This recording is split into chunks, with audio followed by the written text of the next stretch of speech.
Võ Văn Thưởng rend hommage au président Ho Chi Minh et relâche des carpes dans le cadre du programme Printemps au pays natal 2024. Le Premier ministre Phạm Minh Chính souligne le rôle de l'économie collective et coopérative qui contribue à près de 4% du PIB national. La fête des génies du foyer illustre le rêve de plénitude, de bonheur et de paix des Vietnamiens, un moment précieux pour clôturer l'année.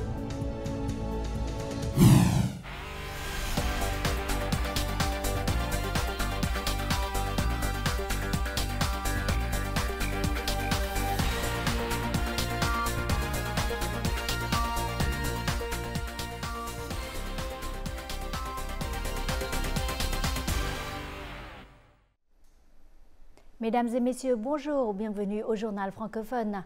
À l'occasion du 94e anniversaire de la fondation du Parti communiste, ce vendredi matin à Hanoï, une délégation de hauts responsables du Parti, de l'État, de l'Assemblée nationale et du Front de la Patrie a rendu hommage au président Ho Chi Minh en son mausolée.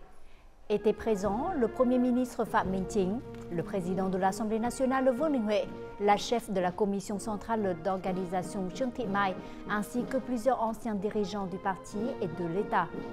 Après avoir quitté le mausolée, les dirigeants du parti et de l'État se sont rendus au mémorial des martyrs dans la rue Bắc pour rendre hommage aux soldats tombés pour la patrie.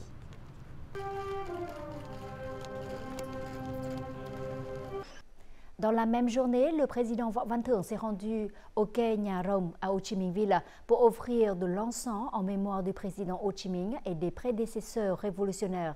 Le chef de l'État était accompagné de son épouse et d'une centaine de Vietnamiens d'outre-mer exemplaires. Il s'agit d'une des activités dans le cadre du programme Printemps au pays natal, permettant aux expatriés vietnamiens de retourner dans leur pays natal à l'occasion du Nouvel An lunaire.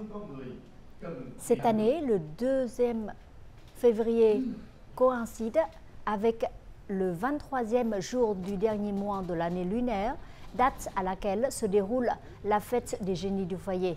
Le président Võ Văn Thưởng et son épouse ont effectué le rituel traditionnel de relâcher les carpes dans la rivière Saigon dans un geste symbolique lié à la persévérance et au dépassement des difficultés. La soirée de clôture du programme Printemps au pays natal 2024 a eu lieu vendredi soir au palais de la réunification de Ho Chi Minh Ville. Le président Võ Văn Thưởng y a prononcé un discours exprimant ses meilleurs vœux de Nouvel An à la diaspora vietnamienne à l'étranger. L'édition de cette année voit la participation de quelques 180 Vietnamiens retournant au pays natal célébrer le Tết traditionnel. Le point d'orgue de la soirée était le programme artistique intitulé Ho Chi Minh Ville, la suite de l'épopée brillante. Organisé annuellement depuis 2008, le programme Printemps au pays natal est une activité très attendue par la communauté vietnamienne de l'étranger. Il montre l'intérêt du parti et de l'État envers la communauté vietnamienne à l'étranger, l'encourageant à préserver l'identité et les traditions de la nation.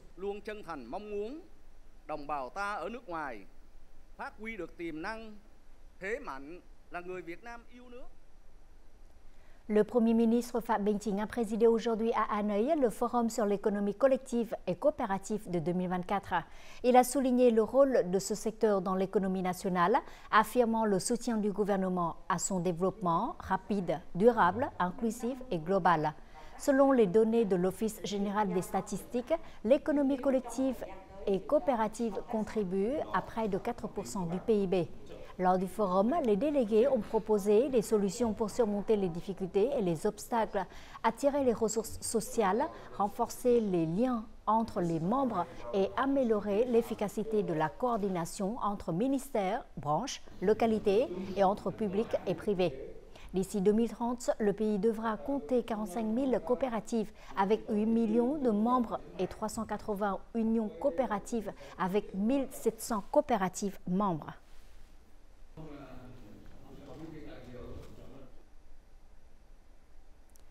Pour les investisseurs étrangers ainsi que les entreprises IDE au Vietnam, l'environnement des affaires et la réforme des procédures administratives sont toujours des facteurs importants dans la décision d'investir et d'étendre leurs activités.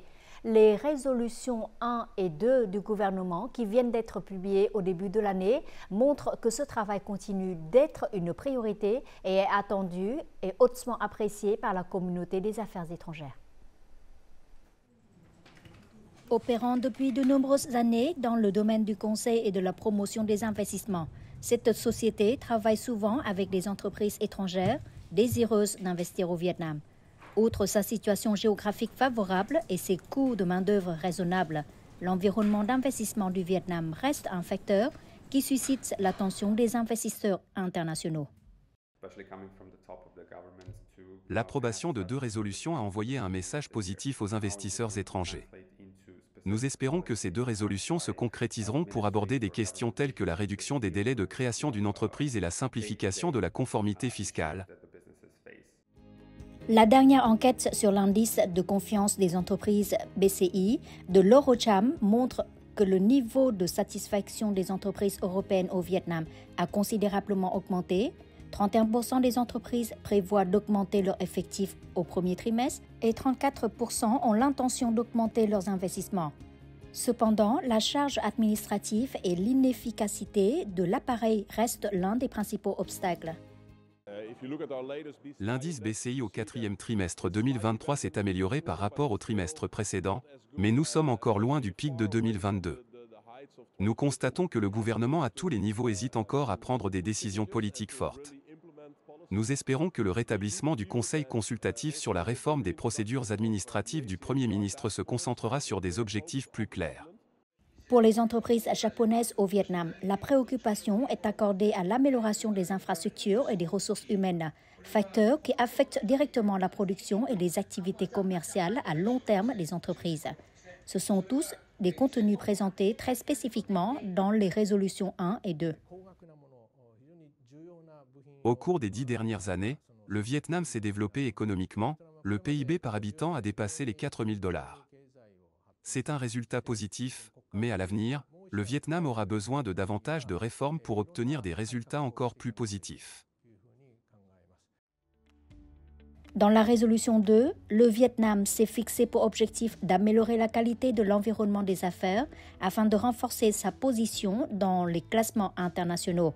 D'ici 2025, le Vietnam s'efforce d'augmenter sa capacité d'innovation de 3 places, le gouvernement électronique de 5 places et l'efficacité logistique de 4 places. Selon les entreprises IDE au Vietnam, ce sont les objectifs réalisables, mais qui nécessitent de la détermination et une coordination synchrone des ministères et des branches afin que les changements soient mis en œuvre le plus rapidement possible. Les frais d'expédition de conteneurs devraient continuer d'augmenter cette année, accompagnés d'une pénurie de conteneurs vides. Telle est la prévision de l'administration maritime du Vietnam face à la situation tendue dans la région du Moyen-Orient. Selon cet établissement, les entreprises exportatrices vietnamiennes devraient être confrontées au risque d'une augmentation des tarifs, du temps de transport et de transit, ainsi que des dépenses supplémentaires. Cependant, une forte augmentation de prix ne concernera que de petits groupes de clients. Les entreprises du textile, habillement, des chaussures et des meubles en bois ayant signé des contrats stables avec une unité de transport maritime depuis le début de l'année seront moins touchés. Ces derniers temps, les produits et spécialités agricoles traditionnelles sont considérablement améliorés en termes d'emballage et de qualité. C'est l'un des facteurs qui aide ces produits à répondre à la demande croissante des consommateurs. Et parallèlement à l'amélioration de la qualité et de l'emballage, les villes artisanaux s'efforcent aussi d'introduire leurs produits dans les canaux de distribution modernes. Ces jours-ci, Queen a commencé à acheter des ingrédients pour préparer les festins traditionnels du Tết. Elle a choisi de faire ses courses dans les supermarchés car ils proposent un large choix de spécialités locales. Je m'intéresse également aux produits traditionnels tels que le ban chung, le porc fermenté, les rouleaux de printemps et d'autres ingrédients pour préparer un bon festin du thé. Les supermarchés ont tout ce dont j'ai besoin. Cela me fait gagner beaucoup de temps. Ce système de vente au détail doit importer le double de qualité de bánh chưng, de vermicelle et de nombreux autres produits au cours, car ces derniers jours, leur nombre de clients a augmenté de 2 à 3 fois par rapport aux temps normaux. Nous travaillons avec des fournisseurs et donnons la priorité aux produits locaux comme la charcuterie et aux produits agricoles comme les vermicelles, les pousses de bambou et les champignons. Les produits vietnamiens dominent le marché à cette période de l'année.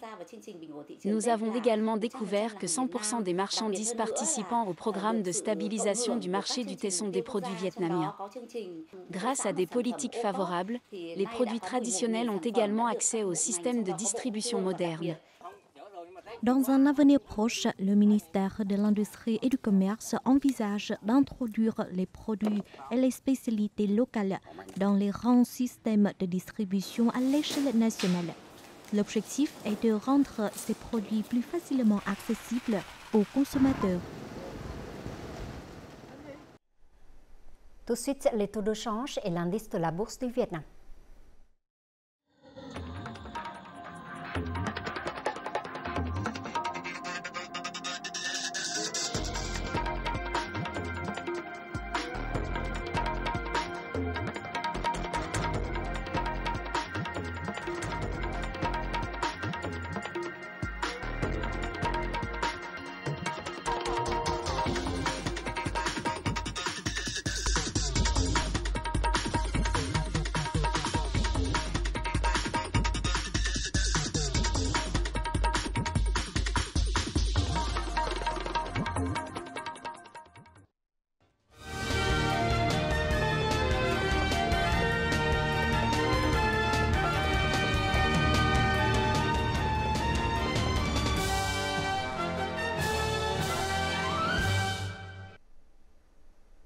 Notre journal continue avec un condensé des faits marquants de la semaine écoulée, résumé en bref et en images.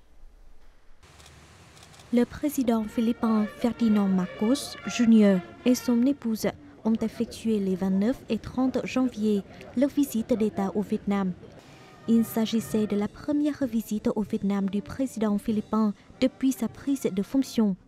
Dans le cadre de cette visite, le président philippin s'est entretenu avec son homologue vietnamien Võ Văn Thưởng. Les deux présidents ont supervisé l'échange de documents de coopération. Les deux parties ont convenu de renforcer la confiance politique, les relations amicales et la coopération intégrale entre les deux pays.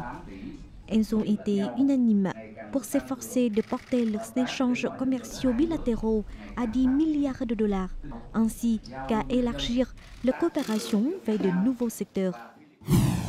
Le Premier ministre Phạm Minh Chính a présidé jeudi 1er février à Hanoï la réunion du gouvernement de janvier. Les discussions ont été axées sur la situation socio-économique du mois de janvier, sur le décaissement des investissements publics et sur la mise en œuvre des 3 programmes cibles nationaux. Le chef du gouvernement a insisté sur les tâches de maintien de la stabilité macroéconomique, de maîtrise de l'inflation et de maintien des principaux équilibres de l'économie. Il a également demandé au ministère de veiller à ce que les Vietnamiens célèbrent le Tết dans la joie et en toute sécurité. À l'occasion du Tết du Dragon et le 94e anniversaire de la fondation du parti, le président de l'Assemblée nationale Vương Đình Huệ s'est rendu le 31 janvier dans la province de Yên Bái au nord. Vương Đình Huệ a remis 600 cadeaux de Tết aux familles méritoires, ménages pauvres et foyers de travailleurs en difficulté. Il a également visité les officiers et soldats du régiment de l'armée de l'air 921, division 371. Le plus haut législateur vietnamien a formulé ses vœux de bonne année aux autorités, aux habitants et aux forces armées de Yên Bái. Le ministre vietnamien des Affaires étrangères Bùi Thanh Sơn a participé à la réunion restreinte des ministres des Affaires étrangères de l'ASEAN qui a eu lieu le 29 janvier dans la ville de Luang Prabang au Laos. Au cours de la conférence, les ministres ont discuté et se sont mis d'accord sur les orientations et les priorités de l'ASEAN pour l'année en cours, sous le thème ASEAN, renforcer la connectivité et la résilience. Ils se sont également focalisés sur les principales questions de préoccupation de l'ASEAN dans le processus de construction de la communauté, les relations extérieures ainsi que la situation internationale et régionale. Sur les plus de 4600 avertissements émis par l'Union européenne l'année dernière concernant la sécurité des produits agricoles importés, 67 concernaient le Vietnam. Cela représente environ 4% du total, soit 5 avertissements de moins par rapport à la même période en 2022. Le ministère de l'Agriculture et du Développement rural envisage de proposer à l'Union européenne une réduction de la fréquence des contrôles pour certains produits sur la base des résultats du contrôle national des résidus. Cette proposition vise à faciliter l'entrée des produits agricoles vietnamiens sur ce vaste marché. Près de 57% des entreprises japonaises prévoient de développer leurs activités au Vietnam au cours des 2 prochaines années. Tel est le résultat d'une enquête publiée le 26 janvier par l'Organisation japonaise du commerce extérieur sur la situation actuelle des entreprises japonaises investissant à l'étranger. Selon cette enquête, 100% des entreprises de détail japonaises envisagent de développer leurs activités au Vietnam. Les entreprises japonaises considèrent le Vietnam comme le 2e marché le plus attractif parmi les pays asiatiques. Le 29 janvier, la cérémonie d'inauguration et de remise d'une station de radio et de télévision a eu lieu dans la province de Say Som Buon au Laos. Ce projet a été financé par une aide non remboursable du gouvernement du Vietnam au gouvernement du Laos. Le projet est en cours depuis 2019 avec un investissement total de plus de 4,8 millions de dollars. Il s'agit de l'un de nombreux projets d'aide du gouvernement vietnamien qui ont apporté une contribution significative au développement socio-économique de la province de Say Som Buon.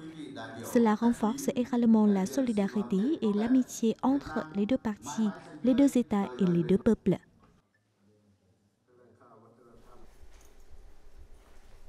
Aujourd'hui, c'est le 23e jour du 12e mois lunaire, une fête importante avant le nouvel an lunaire.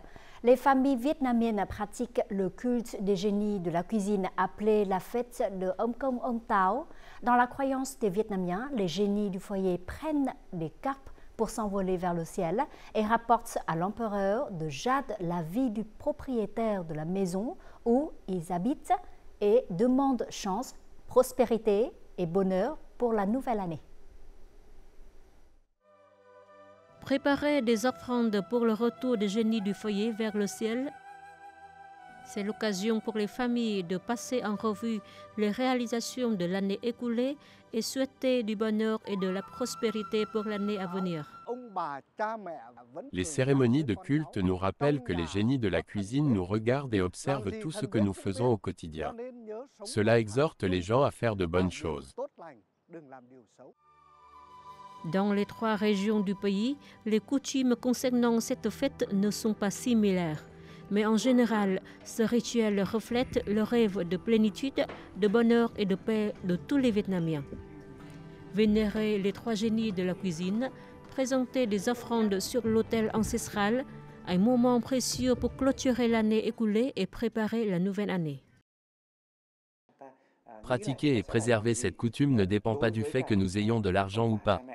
C'est une question de gratitude envers les ancêtres et d'attitude vis-à-vis des valeurs traditionnelles du peuple. Peu importe les offrandes, ce qui compte, c'est d'être respectueux et reconnaissant. Après la cérémonie de culte, de nombreuses familles relâchent des carpes dans des sources d'eau ou brûlent des carpes en papier pour attirer la chance et la prospérité.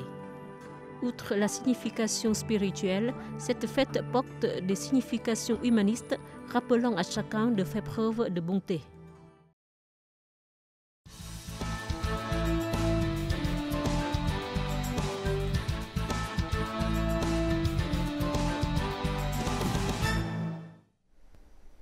Tang Mai Anh est une jeune designer vietnamienne de la génération 9X.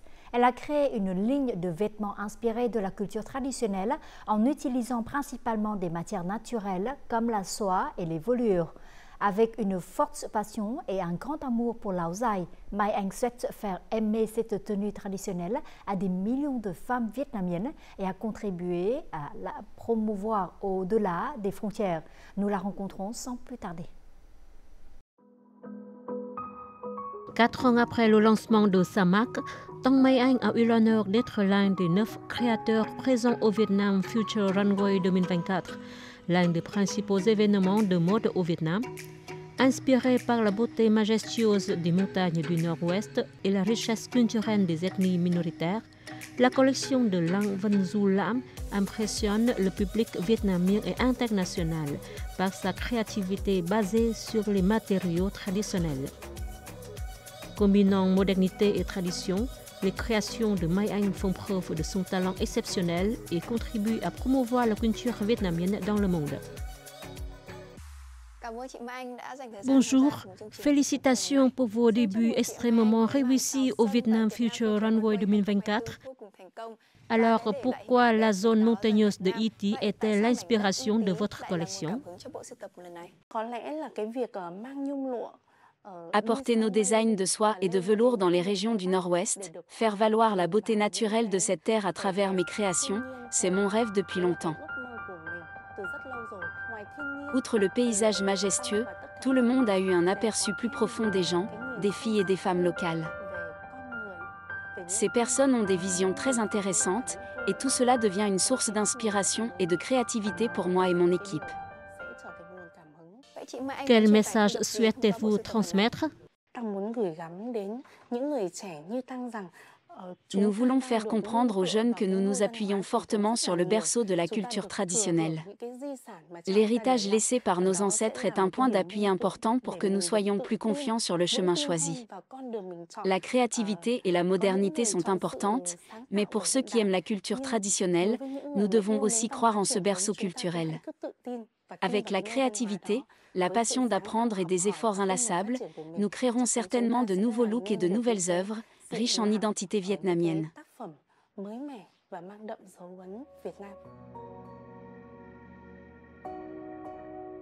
Amoureuse des matériaux traditionnels, Tang Mai Anh a passé 2 ans à explorer les villages artisanaux à travers le Vietnam. C'est une manière pour la jeune designer de mieux comprendre la quintessence et la complexité du tissage de la soie vietnamienne. En utilisant des matériaux tels que la soie, le velours et la broderie à la main, Mai Anh a insufflé une nouvelle vie à Lao Dai déjà emblématique et a contribué à promouvoir cette tenue traditionnelle au-delà des frontières culturelles. Toujours avec des matériaux traditionnels, quelle différence avez-vous fait dans vos produits? Outre les designs d'Ao Dai purement traditionnels, mon équipe et moi donnons toujours la priorité à l'innovation. Cependant, c'est une innovation dans les limites autorisées et toujours dans l'esprit de l'Ao Dai. Les designs innovants nous aident à nous rapprocher des jeunes. Moi, je ne me contente pas de prendre soin de ma clientèle cible, je souhaite également conquérir les jeunes clients.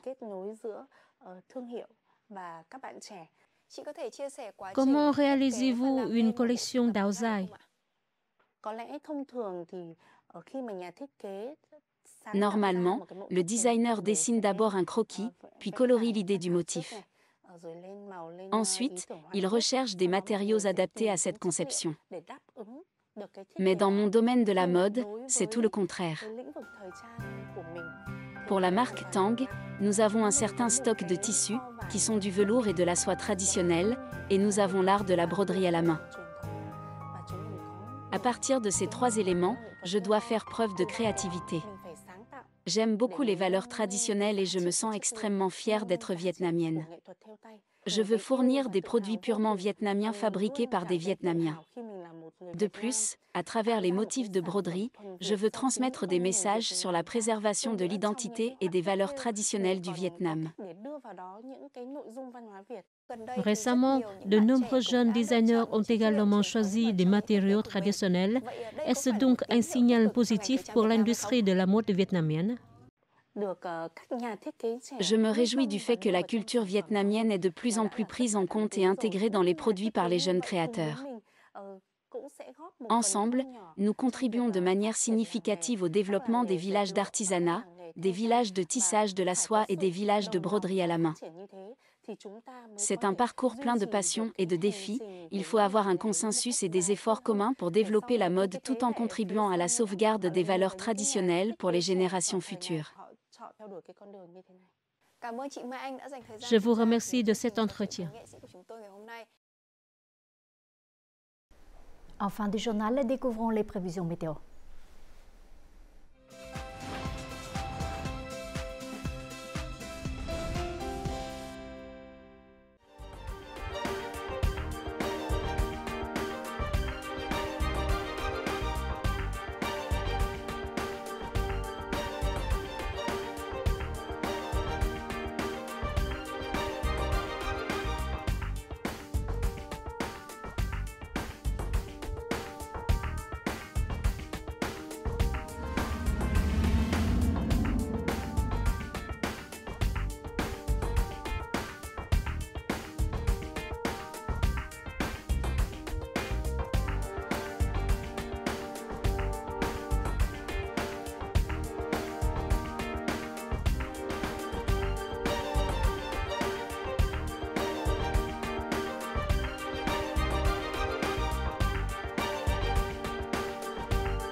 C'est la fin de notre édition. Merci pour votre fidélité. Très bon week-end à vous tous et à très bientôt.